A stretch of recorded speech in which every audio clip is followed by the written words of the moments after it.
嗌門入嚟，廚房係等住，有爐頭、抽油煙機、微波爐。飯廳位置有對流窗，可以放到6至8人飯台。客廳一邊可以放電視櫃，另一邊放梳化。工人套房有埋洗手間，主客分明。第一個房間做咗書房，同埋有個摺牀，對住就係開揚除綠嘅針衫。客廳一邊放電視櫃，另一邊放梳化。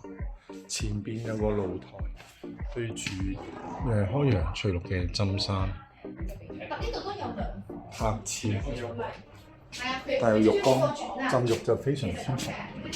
呢個就係工作平台，可以做啲曬晾嘅工作。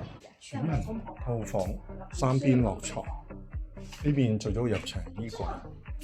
呢度就係主人套廁，亦係明廁，但係有浴缸，浸浴非常舒服。主人套房亦都係對住開揚除綠嘅針衫。